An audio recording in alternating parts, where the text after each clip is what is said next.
The year was 1922, and the steel town of Brenton, Pennsylvania was alive with the thunder of industry.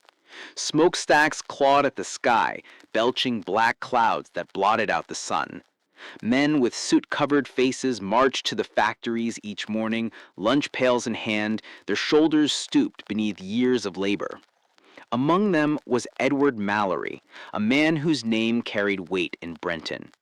Edward wasn't a common laborer, he was the foreman of the largest steel plant in the region. His voice could silence a room, his orders sent 100 men into motion.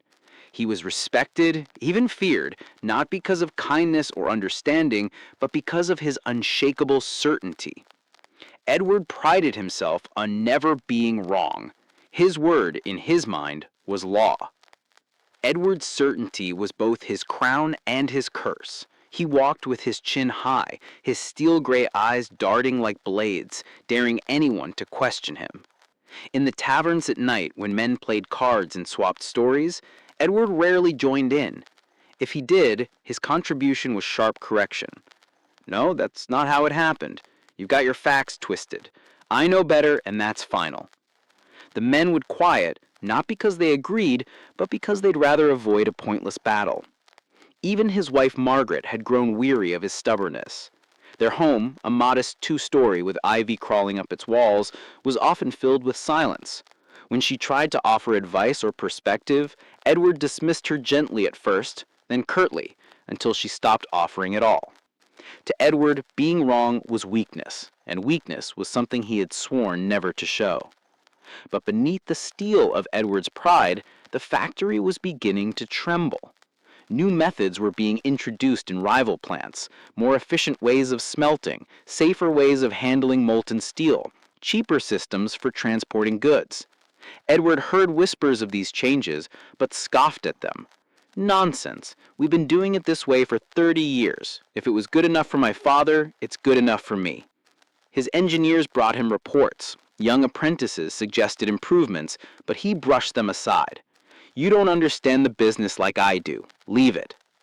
What Edward could not admit, to his men, to his wife, even to himself, was that he was afraid. Afraid of being wrong. Afraid that the future was outpacing him. The breaking point came on a cold November morning. A shipment of steel due to be delivered to a major client in Philadelphia was delayed because of Edward's refusal to upgrade the plant's outdated transport system. The client, furious, threatened to cancel the contract, a contract that kept half the time employed. At an emergency meeting in the factory's iron-walled office, Edward's fellow managers demanded answers.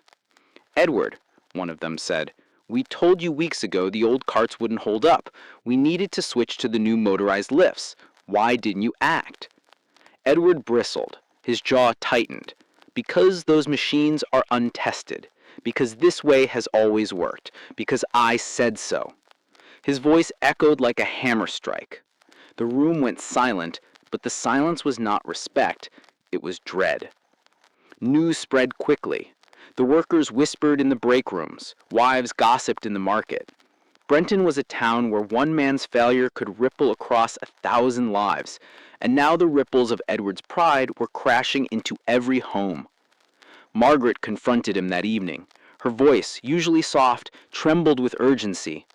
"Edward, the town is against you. You're holding on too tightly. Don't you see? You're wrong."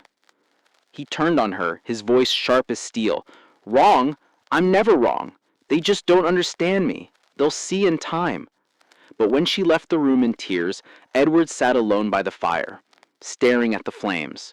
For the first time in years, doubt gnawed at him. The next day, he walked into the factory, expecting defiance, maybe even rebellion. Instead, he was met with something worse: disappointment. Men avoided his eyes. Apprentices muttered under their breath. For decades, Edward Mallory had been the backbone of Brenton. Now it was its burden. His pride had cost the town money, security, trust. And as Edward stood in the echoing steel hall, the weight of his own stubbornness pressed down on him. He realized the bitter truth. He had been wrong, catastrophically wrong. That evening, the town hall was filled to bursting. Citizens demanded answers. The mayor, red-faced and sweating, opened the floor to Edward. Hundreds of eyes bore into him, men, women, children. Whispers swirled. Will he deny it? Will he blame someone else? He'll never admit it. Edward Mallory never does. Edward stood at the podium, his hands gripping the wood so tightly his knuckles whitened. His pride rose in him like a tide. He wanted to argue, to defend, to find excuses, but then he saw Margaret in the crowd, her eyes wet, her lips trembling, and something inside him broke. Edward's voice, when it came, was not the booming command of a foreman, but the trembling confession of a man. I was wrong. The room stilled. He took a breath, louder this time. I was wrong. The words rang like hammer blows, each one breaking the chains of his pride. I ignored good advice. I clung to the past. I let my arrogance cost us all, and for that I am deeply, shamefully sorry. The crowd shifted uneasily. No one in Brenton had ever heard Edward Mallory apologize, let alone with such raw force. His shoulders slumped, his steel-gray eyes softened. If you give me the chance, I will make it right. I will listen, I will change, I will fight for this town the way it has fought for me. For a moment, silence reigned. Then slowly, a single clap echoed from the back. Another joined, then another. Soon the hall was filled with applause, not thunderous, but steady, sincere. Edward looked out and saw not contempt, but forgiveness. His admission of wrongness, spoken quickly and emphatically, had transformed the mood. The anger in the crowd melted into relief. They did not need a perfect leader, they needed an honest one. From that night forward, Edward's reputation changed. No longer was he the iron-willed foreman who could never be questioned. He became the man who admitted his faults, who listened, who learned. The factory recovered. The contracts returned. New machines were brought in, not because Edward commanded it, but because he welcomed advice from the men who worked beside him. Brenton grew stronger, its chimneys rising higher, its people prouder. Edward, too, grew stronger, not by clinging to pride, but by releasing it. He discovered that admitting fault did not weaken him, it freed him. Years later, when young apprentices asked him the secret to leadership, he did not speak of steel or machines. He simply said, "The strongest man is the one who can say, without fear, I was wrong." And so the principle stands. If you are wrong, admit it quickly and emphatically. Edward Mallory had built walls of pride that nearly crushed his town, but the moment he shattered them with honesty, he rebuilt trust stronger than steel. People will forgive mistakes, but they will not forgive arrogance. The courage to admit error is not weakness, but the highest form of strength.